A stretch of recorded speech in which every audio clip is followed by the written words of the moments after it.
बिस्मिल्लाहिर्रहमानिर्रहीम। अस्सलाम वालेकुम नाज़रीन, मैं हूं कंबर ज़ैदी। प्रोग्राम देख रहे हैं आप डिबेट एट 8। नाज़रीन, पाकिस्तान ने भारत को घुटने टेकने पर मजबूर कर दिया। रात के अंधेरे में भारत ने पाकिस्तान की 3 एयर बेसिस पर हमला किया। इसके बाद पाकिस्तान ने भरपूर जवाब दिया। फजर के साथ ही पाकिस्तान ने बनियान अल मरसूस ऑपरेशन लॉन्च कर दिया, जिससे BrahMos missile depot, Udhampur airbase, Pathankot, Jalandhar, Gujarat, Rajasthan, Srinagar और चंडीगढ़ में मुख्तलिफ जगहों पर हमले किए गए। और इन हमलों के बाद फिर सदर डोनाल्ड ट्रंप की एक ट्वीट आई, जिसमें कहा गया कि हम रात भर से इंगेज करने के दोनों फरीकैन को कोशिश कर रहे थे और दोनों फरीकैन रजामंद हो गए हैं कि वो जो है अब सीज फायर पर आए और एक न्यूट्रल वेन्यू तलाश किया जाएगा, जिस पर पाक भारत जो है मुज़ाकरात होंगे। ये पीस टॉक पर आज बात करेंगे। पाकिस्तानियों के लिए एक बड़ी खुशखबरी ये है कि एक अपर एज पे एक स्ट्रेटेजिक मूव के तहत हमने ये इस जंग को खत्म किया है और सीज फायर पर हम आमादा हुए हैं। पाकिस्तान की जानिब से जो हमला था उसके बाद अब भारतीय टीवी चैनल्स पे ये कहते सुना गया कि आप तो हमारी एयर बेसिस की हिफाजत नहीं कर सकते, अपनी आवाम की हिफाजत कैसे करेंगे। फिर भारत की जानिब से बयान आया और भारत ने इस बयान में कहा कि वो मजीद एस्केलेशन नहीं चाहते हैं। यानी पाकिस्तान का हमला, पाक फौज का हमला इतना मौसर था कि भारत जो है वो मजबूर हो गया कि वो पाकिस्तान के साथ सीज फायर की बात करे और अमेरिका ने बीच में इंटरवेंशन की। वो अमेरिका जो जेडी वेंस है, नायब उनके सदर हैं, वो बयानात दे रहे थे कि ये हमारा मामला नहीं है, हम इसमें बीच में नहीं पड़ेंगे। और अब जो है उनकी जानिब से ट्वीट जो आई है, जिस तरह से अमेरिका ने इंटरवीन किया है। मार्क रूबियो का जनरल आसिम मुनीर से रब्ता हुआ, फिर वहां पे भारत में जयशंकर से रब्ता हुआ और उसके बाद फाइनली जो है सीज फायर हो चुका है। ये सीज फायर किन टर्म्स एंड कंडीशन पे होगा, पैटर्न क्या होगा इन पीस टॉक का, इस पर बात करेंगे। साबिक सेक्रेटरी खारजा एजाज चौधरी साहब हमारे साथ मौजूद हैं, वेरी सीजन डिप्लोमेट। सर, बहुत शुक्रिया हमें प्रोग्राम में ज्वाइन करने के लिए। बहुत बड़ी डेवलपमेंट, इस डेवलपमेंट का इंतजार भी किया जा रहा था, खसूसन अवाम की जानिब से जो इस खत्ते में बसती है, जो अल्टीमेटली साइंस ने प्रिवेल किया। किस तरह से देखते हैं आप इस डेवलपमेंट को, अमेरिका की जानिब से जो ये बीच में इंटरवेंशन की गई है? सेंस तो इसलिए प्रिवेल की है मेरे भाई कि पाकिस्तान ने जवाब दे दिया। देखें, दुनिया जो है वो ताकत की ही जुबान समझती है। खुसूसन आजकल का जो माहौल है, ये समझते थे कि पाकिस्तान जो है वो कमजोर पड़ गया है, तो इसलिए इसको दबाओ। तो अब मेरे ख्याल में जब पाकिस्तान ने एक सही जवाब दिया, तो फिर उनकी तरफ से भी ये ऑफर आई कि ठीक है, हम डी एस्केलेशन करते हैं। तो हमने कहा जी अगर आप अमन चाहते हैं तो हम भी अमन करते हैं। तो मैं समझता हूँ कि खुश आइंद है, ये बात तो अच्छी है, अमन तो होना चाहिए, जंग की तरफ नहीं जाना चाहिए। लेकिन ये भी साथ में याद रखिएगा कि हिंदुस्तान जो है कई बार वो जाहिरन ये अमन की बात करता है, अंदर खाते नहीं करता, कोई ना कोई मूव करता है, तो बहाना बना के कोई। इसलिए हमें अपनी तैयारी अभी जारी रखनी चाहिए। मेरे ख्याल में अभी अस्करी तैयारी हमारी जारी रहनी चाहिए। हमारे सफारती जो भी हैं अहलकार, वो सब के सब तैयार रहें। ताहम इसकी जो अमन की बातचीत है उसके लिए बिल्कुल करना चाहिए। और उसमें हमारे 2-3 एजेंडा आइटम्स फौरी तौर पर, जो भी पीस मेकर्स हैं, इस पर लगता है कि सरेआम अमेरिका है या सऊदी अरब हैं, तो उनको ये बताना चाहिए कि हमारी 2-3 बातें हैं जो आपको करनी होंगी। पहली बात तो ये है कि ये जो हर 3-4 साल बाद के जो ये सारा हंगामा करते हैं, इनसे रोका जाए। ये जब तक इनके पास कोई एविडेंस ना हो, किसी किस्म की इल्जाम नहीं लगाएंगे, बल्कि पाकिस्तान के अंदर जो ये दहशतगर्दी कर रहे हैं वो भी रोके। पाकिस्तान के अंदर भी बहुत सारे सबूत है, एक्स्ट्रा टेरिटोरियल किलिंग्स भी कर रहे हैं। ये सारी चीजें मेरे ख्याल है मेज पर आनी चाहिए। दूसरी बात यह है कि पानी ये नहीं रोक सकते, पानियों के ऊपर भी इनको कहना होगा कि जनाब आप उसको रिस्टोर करें। और तीसरी बात यह है, जो सबसे इंपॉर्टेंट है, वो है कि कश्मीर का मसला, जिसकी वजह से ये सब हो रहा है। इन्होंने पिछले 6 साल में कश्मीरियों के साथ बहुत ज्यादती की है, उनकी शनाख्त छीनने की कोशिश की है, उनकी वहाँ पे मुस्लिम अक्सरियत उनकी ख़त्म करने की कोशिश की है। तो कश्मीर के मसले को हल करवाना चाहिए इन पीस मेकर्स को भी, और हिंदुस्तान को मजबूर करना। अगर ये कश्मीर का मसला हल नहीं करते हैं तो कोई ना कोई क्राइसिस किसी न किसी वक्त जारी रहेगा। तो मैं कहूँगा कि ये इस किस्म के जो बीच में आइटम्स हैं, इस पीस के साथ साथ हमें मेज पर रखने होंगे। चौधरी साहब, ये बड़ी इंपॉर्टेंट बात है। तीनों जो पॉइंट अहम आपकी जानिब से जो हाईलाइट किए गए हैं, लेकिन इस पे जो कॉन्फ्लिक्ट है वो बड़ा डीपर है। अगर कश्मीर के बात करें 8 आर्टिकल 370 को देख लें, इसके साथ जो पहलगाम जैसे वाकये फिर उड़ी बेस पे हुआ, फिर उसके बाद पुलवामा हुआ, फिर ये पहलगाम हुआ, इन तीनों वाकयों के बाद जो है भारत ने जारियत की है। और आपने ये भी कहा कि भारत हमेशा से डिसीव करता है, इसकी पॉलिसी होती है कि ऊपर से दिखाता है कि अमन है, लेकिन अंदर खाते ये पाकिस्तान के खिलाफ साजिशों में लगा रहता है। अब न्यूट्रल वेन्यू पे टॉक होंगी, वो पैटर्न क्या पाकिस्तान को सेट करना पड़ेगा जिससे वंस फॉर ऑल ये इशू सेटल हो? देखिए, कुछ लोगों का ये ख्याल है कि भारत ने पाकिस्तान को दिल से कभी कबूल ही नहीं किया और वो अपनी ये ताकत और कुव्वत जारी रखेगा कि पाकिस्तान को किसी ना किसी तरीके से जिक पहुंचाए। ठीक, ओके, अगर करना चाहते हैं तो पाकिस्तान को उसका हल आता है, वो ये है कि हम तैयारी पकड़े, हम अपने आप को मजबूत करें। अस्करी लिहाज से अल्हम्दुलिल्लाह साबित हो गया कि हम ठीक है, लेकिन मैं समझता हूँ कि हमें सियासी माहौल में और अपने इक्तसादी अंदाज से हमें और ज्यादा मजबूत होना चाहिए ताकि हम दुनिया के किसी उसके ऊपर डिपेंडेंट ना हो। ये पहली बात है।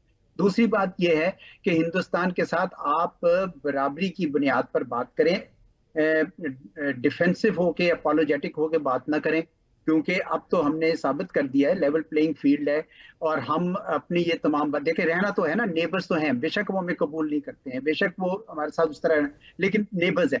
इसलिए अमन रखने के लिए हम ये सारी जो बातें मैंने दो तीन कही है ये सारी करनी पड़ेंगी, क्योंकि ये चीजें अगर नहीं करेंगी तो कोई ना कोई मसला, और हमने तो बड़ी बार क्या रखा है कि अगर कश्मीर का मसला आप हल कर देते हैं तो सारे मसाइल हल हो जाएंगे। और ये हिंदुस्तान के साथ कोई अजल से तो हमारी लड़ाई तो नहीं है, वो तो उन्होंने लड़ाई बनाई है, हमने तो नहीं बनाई हुई ना। तो इस वजह से अगर आप ये तमाम मसाइल उस जो बातचीत जो कह रहे हैं कि जी शुरू करनी है, उसके अंदर ये आने चाहिए, ये मुद्दे हमारे। आप समझते हैं कि न्यूट्रल वेन्यू पे टॉक हो, ये मसला जो है दोनों ममालिक आपस में बैठकर हल करें, जब तक कोई ऐसी मजबूत सालिसी या बीच में किसी का किरदार ऐसा नहीं होगा जो इन दोनों को गारंटर बने, तब तक ये मसला रिजॉल्व नहीं होगा? जी सही कह रहे हैं आप। और उसके साथ साथ मैं ये समझता हूँ कि बैक चैनल बड़ा जरूरी है करना, ताकि ये जो मुश्किल मामलात अगर पब्लिक के सामने नहीं कर सकते हैं तो कम अज कम पसे पुश्त करें, उसमें पाकिस्तान भी अपना नुक्ता नजर रखे और किसी जिस चीज पे इतफाक होता है वो फॉर्मल चैनल पे आए, बैक चैनल भी हो फ्रंट चैनल भी हो, ये दोनों होने चाहिए।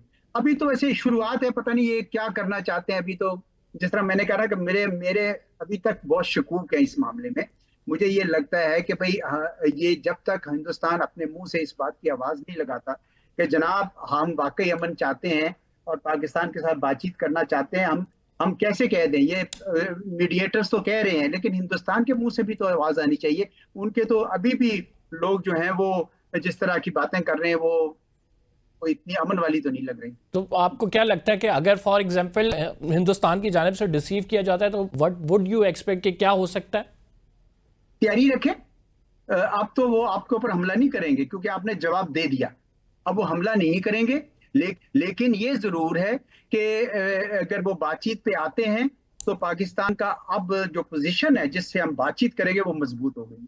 पहले पाकिस्तान जो है ना वो थोड़े कमजोर पोजीशन में जा रहा था क्योंकि उन्होंने वार किया हुआ था, हमने जवाब नहीं दिया था, लेकिन अब हमने जो जवाब दे दिया है और उन्होंने देख लिया कि हमारे अंदर वो एहलियत है, तो मेरे ख्याल में हमारी नेगोशिएटिंग पोजीशन बहुत बेहतर होगी। तो एजाज साहब आप ये समझते हैं कि जो स्ट्रैटेजिक मूव है, चाहे वो अमेरिका की जानिब से ऑफर की गई हो सीज फायर की कि दोनों फरीक चुप हो जाएं, लेकिन पाकिस्तान ने एक अपर हैंड रखा है, जो स्ट्रैटेजिक मूव है वो बड़ी जबरदस्त है कि हमने हमला किया, उनके राफेल तैयारे सेल्फ डिफेंस में उनको गिराया भी, और उसके बाद जो लड़ाई खत्म की उसमें हमारा अपर हैंड है।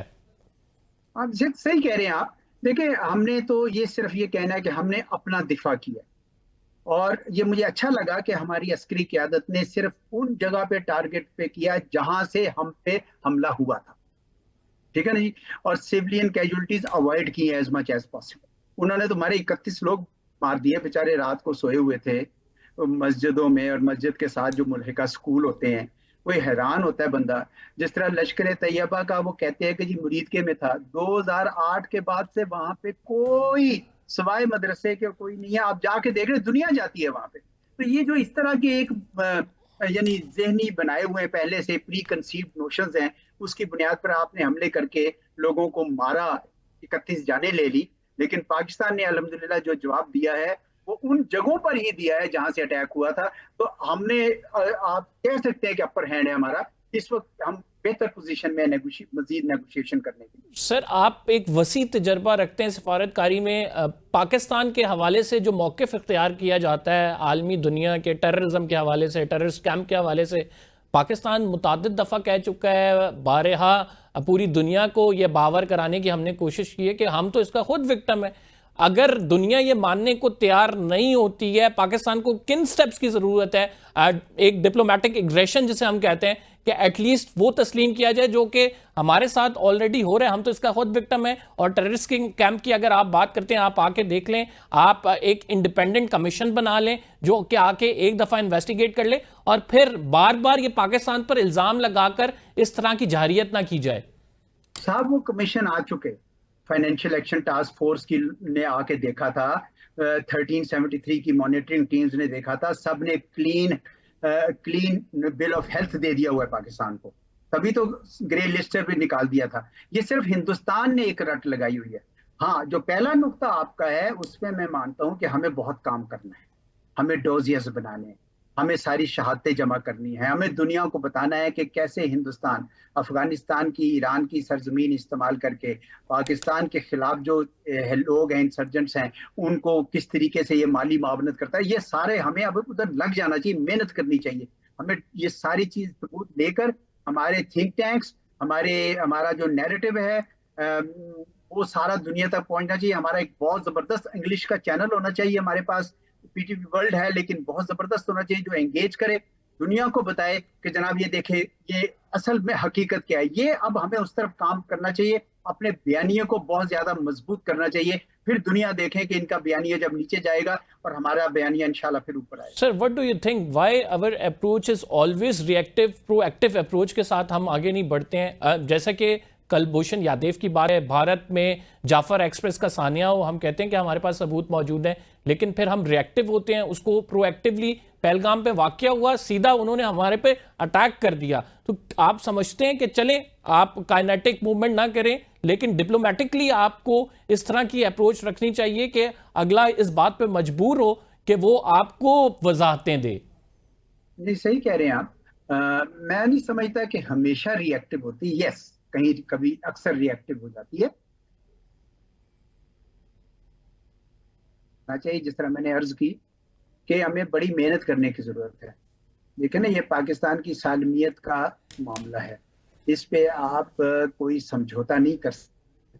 तो मैं तो यही मशवरा दूंगा कि अब हम मेहनत करें, हमारे थिंक टैंक्स बैठ के रिसर्च करें, वो तमाम मामलात निकालें जहाँ पे अभी फॉर एग्जाम्पल मैं एक मिसाल देता हूँ कि जब से छत्ती सिंहपुरा से हमें पता चला कि हिंदुस्तान की अपनी आर्मी के लोग थे, समझौता में हमें पता चला कि हिंदू एक्सट्रीमिस्ट ने कराया था उस समझौता ट्रेन के ऊपर जो हम मामला है। और फिर हमें इवन पठानकोट में पता चला कि उनके अपने एनआईए के डीजी ने 6 महीने बाद कहा कि ये पाकिस्तान का कोई इसमें लेना देना नहीं था। तो ये सारे सबूत हमें जमा करने की जरूरत है, और उन जमा करके फिर हम डोजियर्स बनाए, ये हमारी रिसर्च करनी चाहिए। वो फिर हमारे सिफारतकार, हमारे जो मीडिया है, हमारे जो बाहर जाते हैं लोग, उनके हाथों में ये टॉकिंग पॉइंट्स होने चाहिए। ये है प्रोएक्टिव अप्रोच जिसका मैं जिक्र कर रहा हूँ, ये हमें करनी चाहिए। इससे आप देखेंगे कि एकदम से, क्योंकि पाकिस्तान तो बड़े अरसे से अब अमन का दाई है, और ये जिनका इल्जाम हम पे लगा रहे हैं ये सारे फारग हो गए हुए लोग, ये तो बैंड एंटिटीज हैं जिनको हमने खत्म कर दिया हुआ है खुद। ये उस जमाने में पैदा हो गई थी जिस जमाने में ये अफगान जिहाद शुरू हुआ था, तो इस किस्म के सिलसिले शुरू हो गए थे। पाकिस्तान तो बिल्कुल ये काम नहीं करना चाहता। पाकिस्तान पुरअमन मुल्क है, हमारे पुरअमन लोग हैं। हम पे अगर जो जुल्म कर रहा है तो हम उसका उस तरीके से पहले जवाब शायद नहीं दे सके, लेकिन अब हमें जवाब देना चाहिए। लेकिन डिप्लोमेटिक गलतियों की अगर बात की जाए तो हमारे वजीर दिफा अगर कहते हैं कि 30 साल से तो हम आपके कहने पे टेररिज्म करते आ रहे हैं, या 30 साल से हम जो कुछ करते आ रहे हैं वो आपकी पॉलिसी थी, ऐसे बयानात भी जब इंटरनेशनल मीडिया पे जाते हैं तो वो हजीमत का बायस बनते हैं। आप समझते हैं कि हमें बड़ा केयरफुल होना होगा इस सब्जेक्ट में, और सब्जेक्ट स्पेशलिस्ट जो है वो ही इस पे बात करे? मेरा ख्याल है कि उस वक्त उनका जो कॉन्टेक्स्ट था वो हिंदुस्तान नहीं था, वो अफगानिस्तान में जो सोवियत यूनियन के खिलाफ जिहाद था उसकी बात कर रहे थे। बहरहाल मैं ये समझता हूँ कि पाकिस्तान में हर वजीर को नहीं जरूरत बात करने की। कोई एक दफ जो आपका स्पोक्स पर्सन होता है, इन दिस केस वजीर खारजा हो, वो वजीर खारजा बात करे, या वजारत खारजा का जो स्पोक्समैन है या ISPR, हमें अगर बहुत ज्यादा सारे बात करना शुरू करें तो फिर उसमें कुछ गलती का एहतमाल जरूर हो जाता है। तो मेरी भी यही राय होगी जिस तरह आपकी राय है कि हम इस मामले में थोड़ा सा गौर करें कि हम हर बंदे को हर बात पे बोलने की जरूरत नहीं है। ये एक थोड़ा सा इस मामले में डिसिप्लिन चाहिए। Sir, what do you think what would be the fate of Indus water treaty? अगर ये टॉक्स होती हैं, इंडिया यूनिलैटरली निकल गया इससे, अब क्या होगा आगे? इंडस वाटर ट्रीटी के ऊपर हिंदुस्तान को कायल करना पड़ेगा कि जनाब ये आप नहीं काम कर सकते हैं, इत्मीनान से कर लीजिए, वरना हमने कह रखा है आपने अगर हमारे पानी रोकने की कोशिश की या हमारे पानियों को आपने डाइवर्ट करने की कोशिश की, कहीं और भेजने की कोशिश की, तो ये एक्ट ऑफ वॉर होगा। तो फिर अगर आप ये करेंगे तो हमारी तरफ से दोबारा ऐलान जंग होगा। तो ये इसको फिर बड़ा संजीदगी के साथ उनके साथ दोबारा टेकअप करना पड़ेगा। ये अगर कोई बातचीत शुरू होती है कहीं पे भी कि जनाब ये ठीक नहीं है, ठीक है, अगर वो उसको थोड़ा बहुत रिवाइज करना चाहते हैं क्योंकि वो कहते हैं कि जी मौसमियाती तब्दीलियां आ गई हैं, तो उसके लिए अलहदा, मैं तो बड़ा अरसे से कह रहा हूँ कि एक एडिशनल प्रोटोकॉल या एक सेपरेट प्रोटोकॉल, ट्रीटी को ना छेड़ें, वो अलहदा नेगोशिएशन उसकी करनी शुरू कर दें। इंडस वाटर कमीशन जो है उनको आपने रोक दिया खामखा, वो काम किया करते थे, पिछले साल अगस्त से वो रुके हुए हैं, उनको काम करने। ये सारी बातें जब बातचीत होगी तो फिर ये बातें सामने मेज पर आएंगी और ये उस वक्त हमें करनी होंगी। पानियों से तो पाकिस्तान की जिंदगी जुड़ी हुई है ना जी, तो पाकिस्तान की सारी ज़राअत का उस पे इन्हिसार है, पाकिस्तानियों का की अपनी बका है उससे, इसलिए उसके ऊपर तो बाकायदा हम जैसे कहते हैं ना कि आखिर हद तक हमें जाना पड़ेगा। तो यानी इंडिया की जानिब से ये जो मौक़िफ़ अपनाया जा रहा था कि अभी फौरी तौर पर नहीं, लेकिन हम उस पर डैम्स बना देंगे या फिर हम उस पर जो है उसका रास्ता रोकने की कोशिश करेंगे। इस पे आपको याद होगा कि 2013 में भी हम एक डिसीजन लेके आए थे, 2016 में फिर इंडिया ने किशन गंगा खैर शायद डैम बना दिया और उसके बाद फिर 2023 में उन्होंने हमसे टॉक्स करना चाहिए, हमने नहीं की। आप समझते हैं कि भारत कोई भी ऐसा कदम उठा सकता है कि जैसे वहां पे डैम की तामीर शुरू कर दे या पानी की जखीरा अंदोजी के लिए कुछ शुरू कर दे, तो इस पे बड़ा वाज़े पाकिस्तान को मौक़िफ़ लेना होगा? जी जी बिल्कुल वो करेंगे।